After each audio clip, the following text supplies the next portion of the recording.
Hello, how are you? Welcome back to more Fridays at Freddy's, the Fazbear Frights. We're continuing on with Count the Ways after Millie was left alone after she saw Dylan holding hands with another girl. And she freaked the heck out and ran away. This time it's just continuing on. Millie sat miserably at her table in the cafeteria, knowing she was doomed to eat low. She opened all the upholstery she had checked out from the school library books. And they would always keep her company. But then Dylan sat down across the table acting like absolutely nothing was wrong. Hey, he said. How could you just sit across from me like that? Mary said. He was so casual. I'll be honest, jumped past his creaking a little wet puddle on his face. Just like always. Like what? Dylan said, looking off. I sit here every day. I would think you would want to sit with Brooke, Mary said. Brooke has a different monster than me. He obviously dipped a briefly dipped a dog in the ketchup puddle and put it into his mouth. Millie felt anger rising all the way from her toes. So I'm what? Your backup? Her understudy? Dylan rubbed his face like he was tired. I'm sorry, Millie. I'm trying to keep up. I really am, but you're not making any sense. Millie couldn't understand how he could be so stupid. Dylan, I saw you with her at the bazaar last night. Yeah, so? She had never felt so exactly. You were holding hands. You were clearly together. Yeah, so? You beat it. But then you actually thought of it. Wait, really? Did you think you dating? Mary thought hard. I told her so not to cry. Notice me. Bought me a book. Told me out for tea. Of course I probably might. In the future date. I mean. Wow. Dylan said. I'm sorry if I misjudged you. I mean, you're really great and really pretty and everything, but I never meant to think we were anything other than friends. Have you ever had a friend who's a boy, but who's not, a boyfriend? Hannah had been Millie's only friend, but had abandoned her. There was no way near it was sharing this fact with her.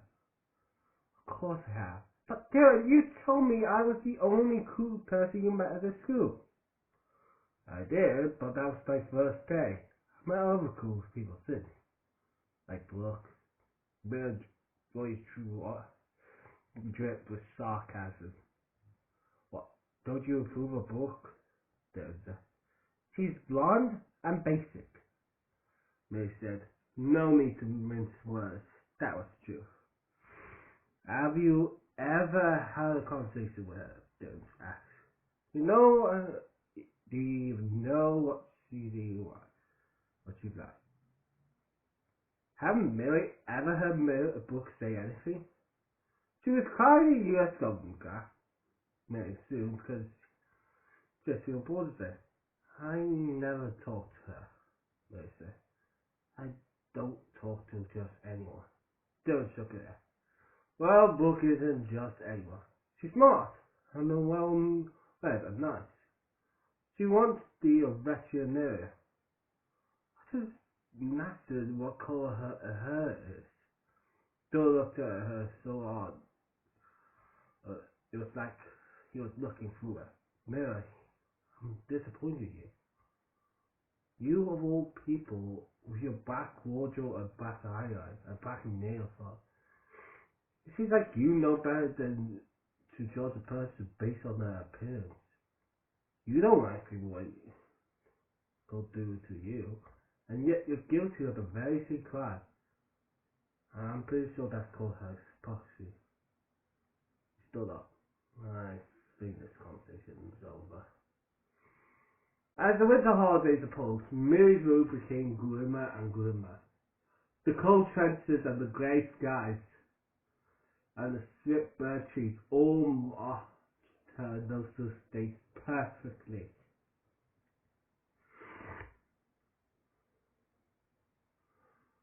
Cheerful holy light and practice dances on people's houses filled them with anger, and the sound of Christmas carols, stools, and other public places raised her.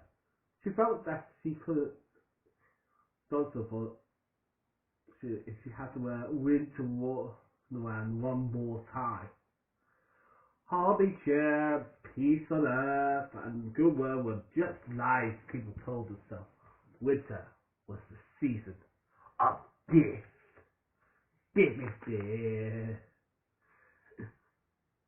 At dinner, rental stir fry for Millie, chicken to stir fry, Grandpa.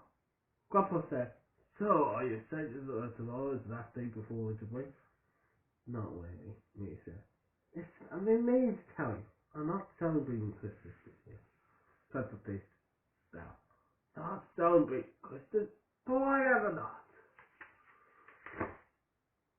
Sorry, I got a bit snotty now.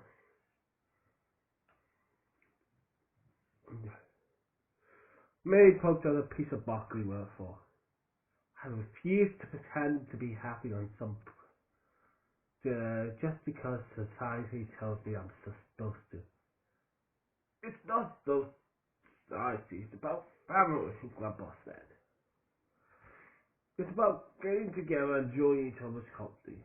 On Christmas Eve, your aunt and uncle and cousins are coming over, and your mom and dad are going to Sky here until they can be a part of it. We have a big dinner and exchange gifts. Have hot chocolate and cookies to provide those gifts."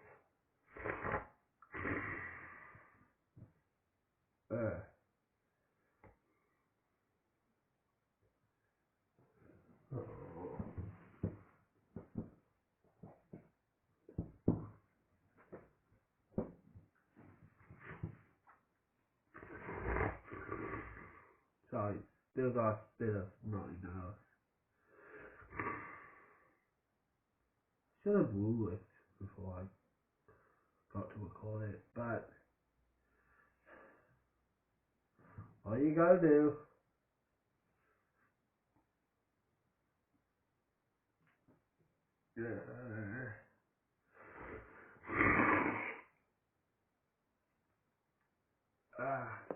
Fudge.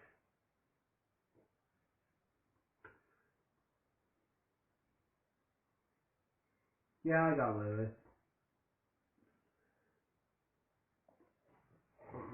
I think there's a towel in my room. Yeah.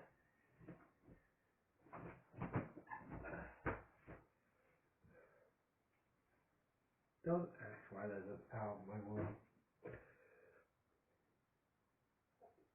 You always know. You already know why.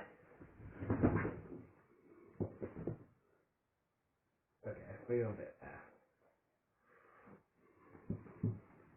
Mary felt nauseous at the of all that false cheer. I'd be there because I don't expect you self to go, but I refuse to participate in a fact. So, is that a fact? Grandpa said. What's the street to it? Listen, we can't be cheerful. Hell knows you were the funniest baby I have ever seen. Oh, you're taller, your temper turns into a lesbian. But I feel like you're especially on the house here and now. I'm genuinely sorry.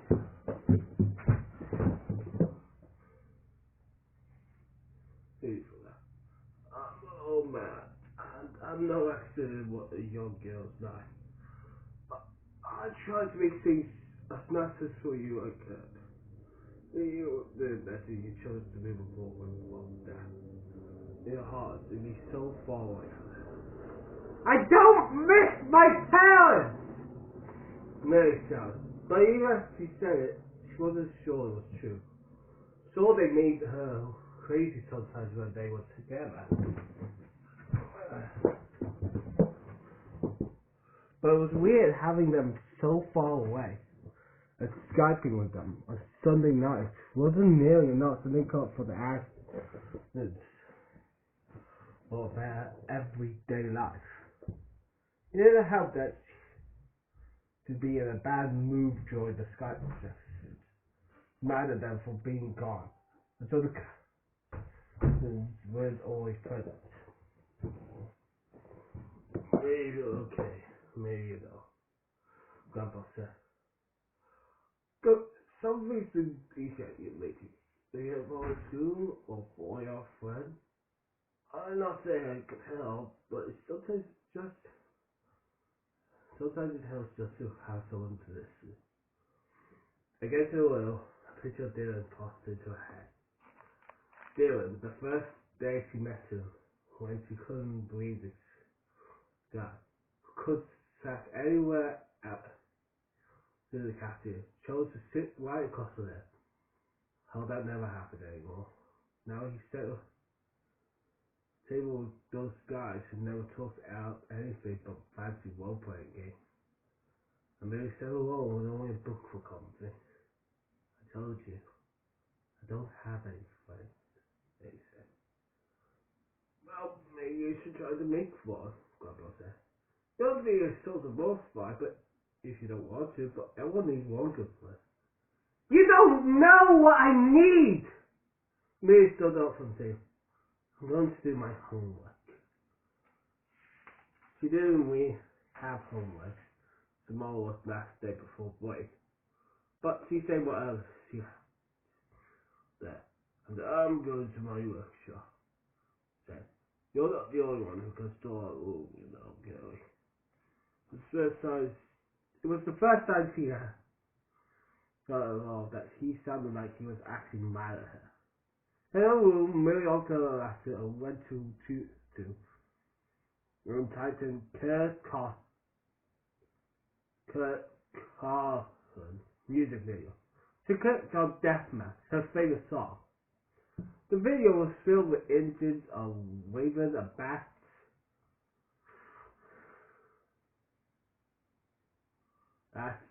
Searching voices. In the center was Kurt Carson himself. Carson. Growling his way through the molded lyrics. His black hair slightly compassion pale. His black eyeliner perfectly up. Really felt like Kurt Carson might be one person on the planet stand there. Who was he kidding? Nobody was. I feel sorry for Millie. I just want to hug her, but she probably won't let me. Ah! Fuck. Okay. No. Hit me myself with the book. Okay. Alright. Oh, back to Project 20. Please don't blow me away, Millie said. She had to figure out a way to escape. So at least she wanted to do this. Not blowing. Well, understandable. By all accounts, it was a natural escape. People always said bullying during handling each time. 6, 7, 8, yeah. Said it was so sickening they wouldn't have been said to be handy. Oh, there's a good one we haven't talked about yet. Decapitation. He said it was like happy word. There's no way to chop off a head, of course. And if the blade's sharp enough, it's pretty quick and painless. That being said, if the blade is a shoulder, well, poor Millie Clear Scott has to get after the still old ass before Nugget was living in his hard body.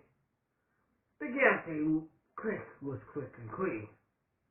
Though I do require to skill on the part of the executioner. The thing is so easy to get rid of all the hearts during the special execution. They just wind them up and ran them through the guillotine like a assembly line. Or rather, a disassembly line. The boy forced again to chuckle. Whatever it was, it seemed to having a good time at this.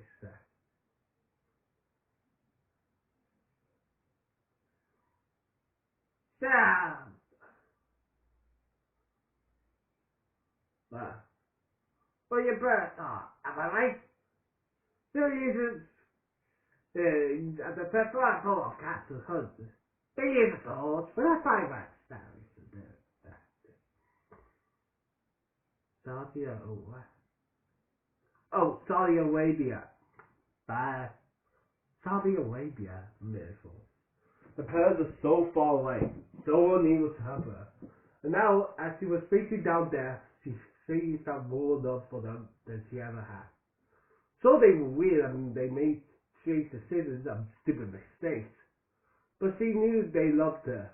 She thought of her dad's awful jokes, of her mom reading her story after bedtime when she was little. Maybe her parents was different from other kids' parents, but they always taken care of her basic needs. And they didn't help to make feel her love is safe. Mary wanted to be safe. Well, he can't be safe anymore.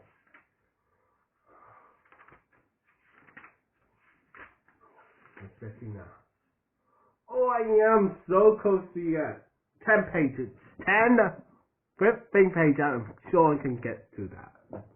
15 minutes. Okay. But we have to go quick. Mary, let's go downstairs to say hello. Grandpa's close the stairs. Up the stairs. It was Christmas Eve, and Grandpa was blasting music all day long, singing Jingle Bells and White Christmas, and others of Mary's least favorite off key.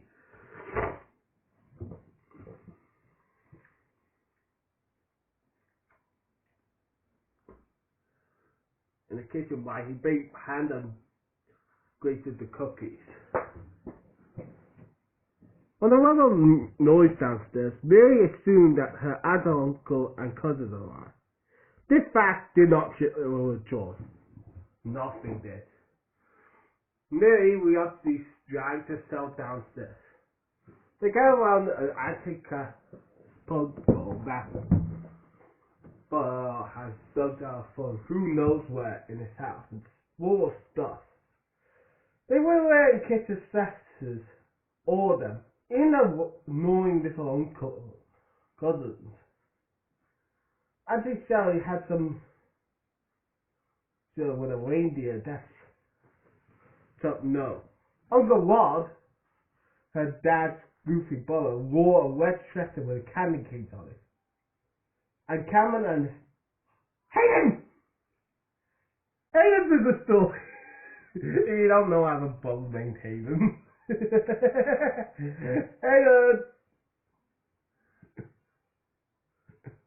That's funny. Hayden's in the story. He's not on the counter, but he's in the story.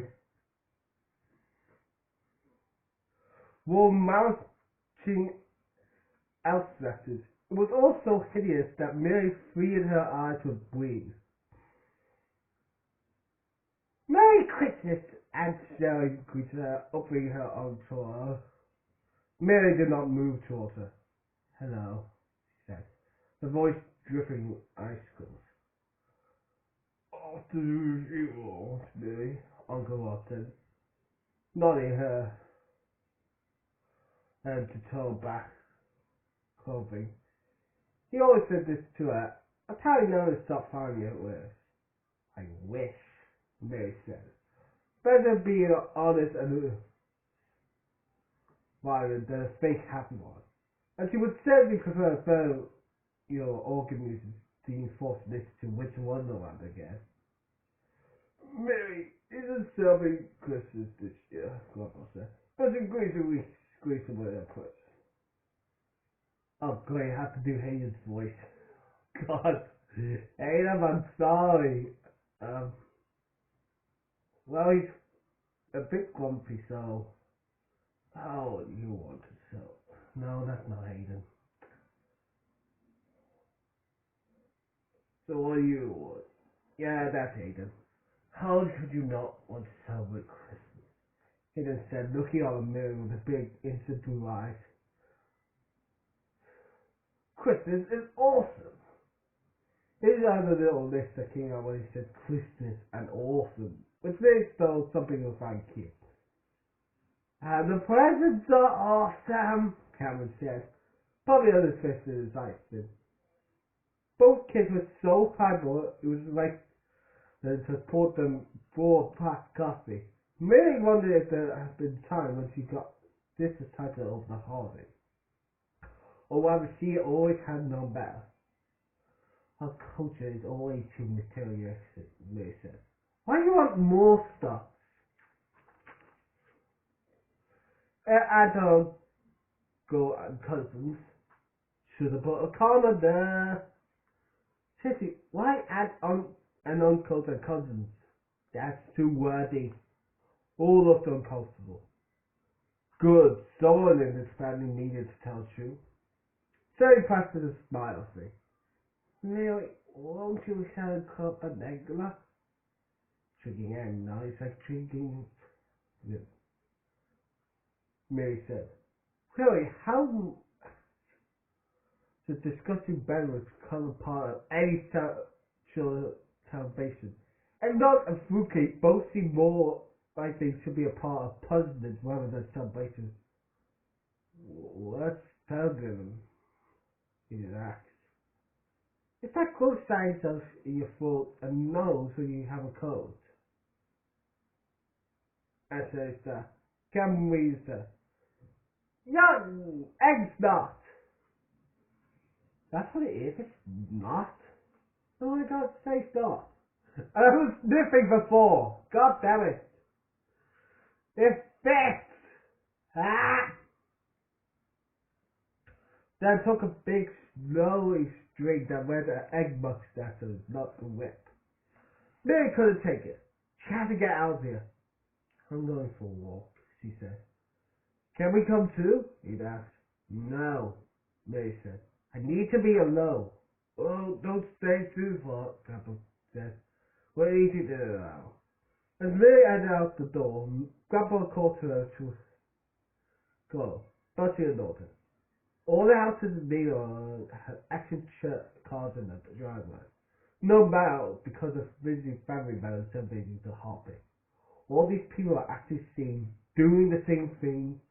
Presents and eggnog and hypocrisy against commerce.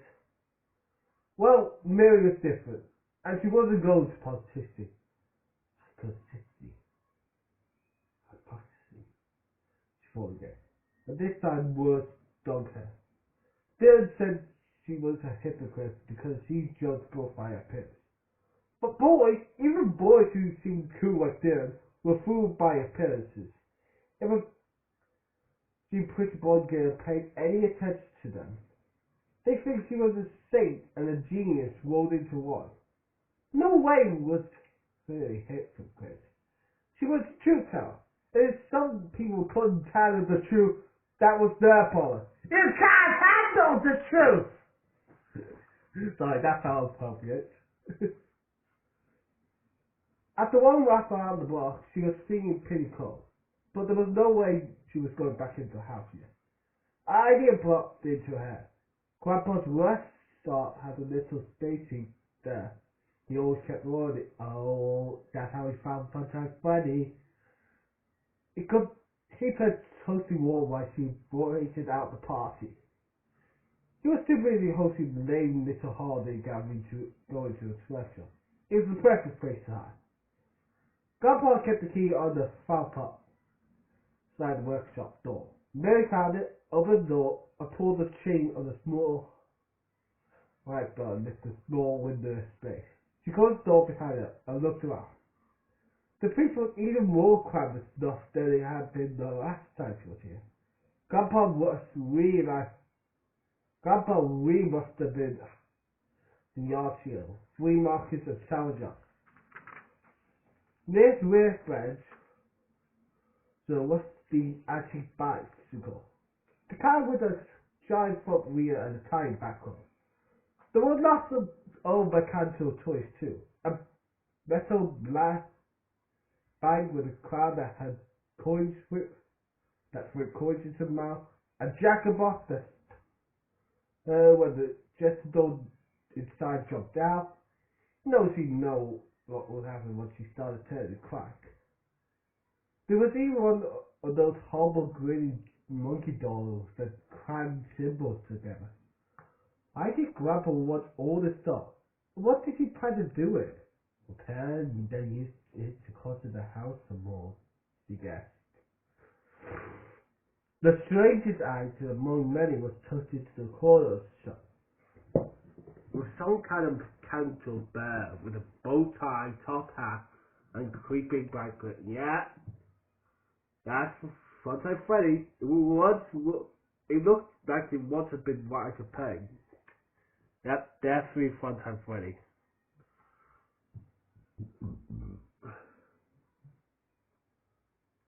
But years from the get her legend dingy grey. It was big enough for a person to climb inside its bottle can. Those science fiction movies when people dove into giant robots. Where it looks like as its parts have once moved. It must have been a figure from one of those old kids attractions that feature creepy looking animatronics. I had little kids ever liked these things that were nightmare inducing. Inside the workshop, Millie heard laughter and yelling. Hayden and Cameron playing in the backyard. She had a forced lock the shut door from the inside. How did they try to come in? She couldn't let them find her. They go to tell the adults, and then she'd be dragged back into the house and totally salvation. Mary found herself staring at the old animatronic there. Not just a curiosity, but a presence to a barber. She opened the door to Miss Handel's bed, the corner side. Then shut the door behind her. Darkness around her. It was so much better than those annoying chicken rider cars. Like Krista said, this is perfect. No one was. Yeah. She could go back to the house after her uncle and Jerry. Well, so why did she meet the sky with her parents? They said the wife was being so far away from her Christmas.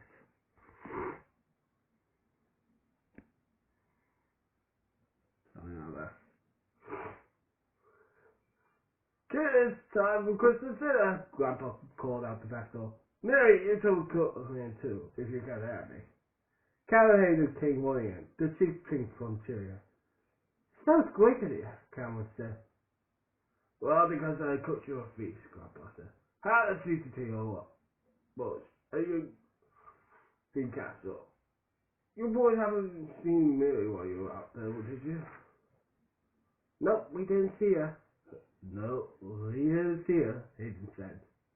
Come on, why is she so weird? Grandpa shook her. She's 14. You'll be weird when you're 14 too. Now go watch it out to always sit down. That's it, old Grandpa gave full hand. Greatest thing with Coca-Cola, he said. But I'll be blasting on the internet. I've been looking at a lot of legislation since we moved there. Most of the legislation shows we won't stop herself to that. This weird fake turkey dog thing for the coastal. And she got that, she got out with creepy castle secretly. I keep feeling I have to go out to look for her, Jerry said. Oh, she's so old when she gets hungry or when she feels like she made a point, Grandpa said. She and the kind of aren't that different. She's just that age, you know. Now think you're hungry. Who wants a bath? I don't have a sword like, yeah. Oh wait, that's sponsored Freddy. I don't have a sword like a say, excuse me, silly me. What he said. I do have a sword to a metal. No. But, well, all I can hit you. To a back is a short way to go. Anyway, it could get, the job would get done. I was thinking with this smooth like mouth instead of slow, dull hacking like Mary. Queen of Scots was his experience. But I'm not 100% sure. This will be my first set of best teachers. Yours too. but it was also me a math. The voice laughed as if they scissors. Mary crossed on the walls of the change that chapter. They didn't budge. But then she saw a tiny light.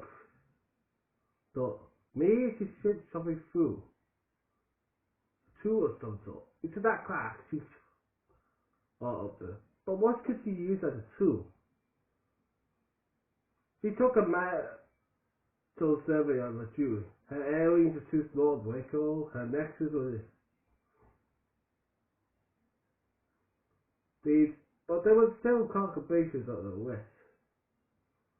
The bed into the street. Then she went to the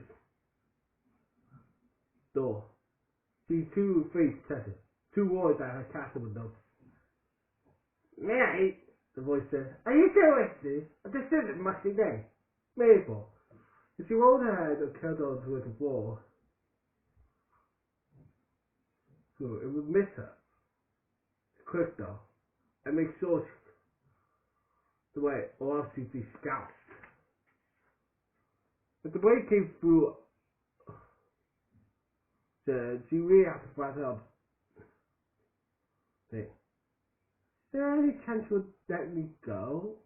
There, anything I could give you extinct life. Laugh, John, there's nothing I want to you except your life. Mary took a deep breath. Okay, then to taxation it is. Oh boy. Really? Dustin's voice sounded tremendously free. Good choice. It's a classic. I suppose you won't be disappointed. Yeah. You won't be disappointed because you did that. She seemed to her. She has to be strong. Strong and serious there. Tell me when you're about to do it, okay? Don't just bring it on me. Fair enough, I suppose. No idea of going anywhere. Give me a few minutes to get ready. Let's say, But we can put a for performance. the chain shook and rattled. Back outwards, away from the chain. Mary waited, her palm. She stood there. No matter how hard her life be, how depressing or disappointing, she wanted to live. If nothing else, she wanted to pause her girl. Said about books, and asked if they could be friends again. She curled up as tight a ball as she could, tucking her head under her arm. Harder than she that she was no one to miss me.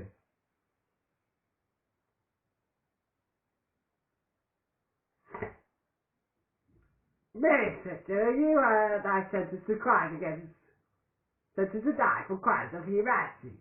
Wait, Mary said. What does that mean? Fine, so yeah. You, The voice said. having rules and quick anger, you're bizarre. You've been innocent with those you show you nothing but that my kindness. The voice lied. This instance of her own wounded. They screamed of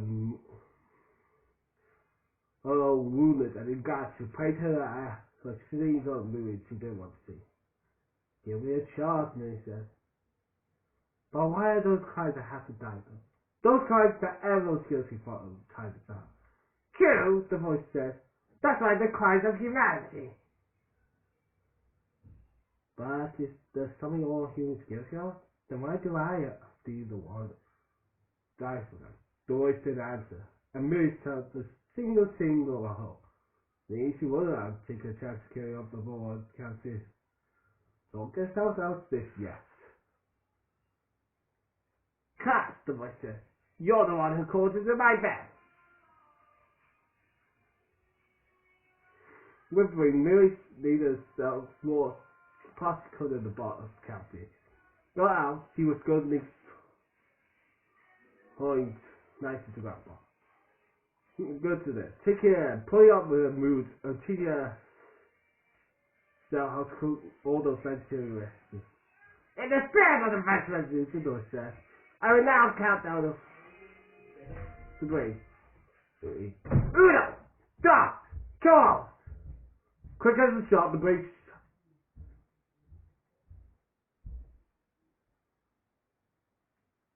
through the crisp death. right through the chamber. Grandpa poured out the sugar cookies and set on the table. I don't know. So, he said.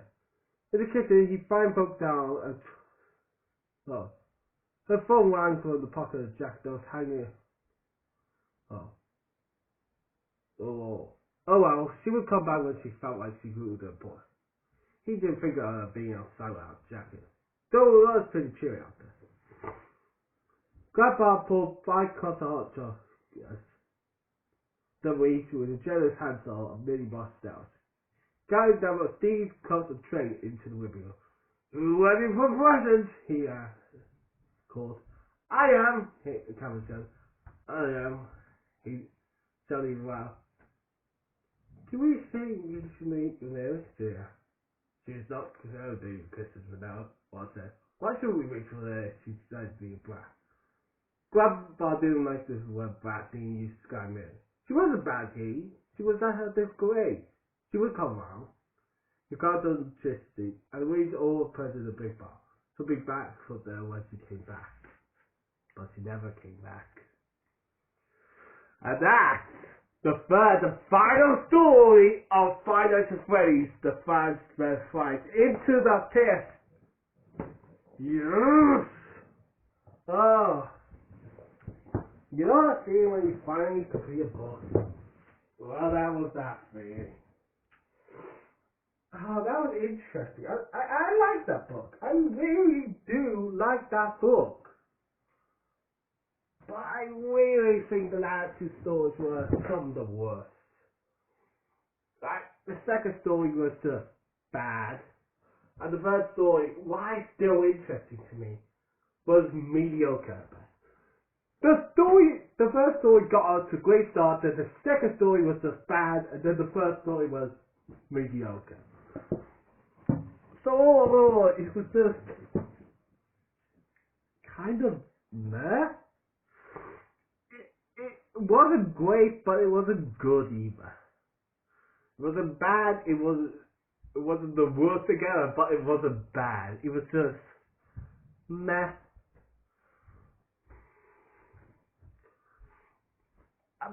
But like I said, there weren't bad points. There were some interesting thoughts I had during it. But they weren't enough to keep me interested. Next time we stop.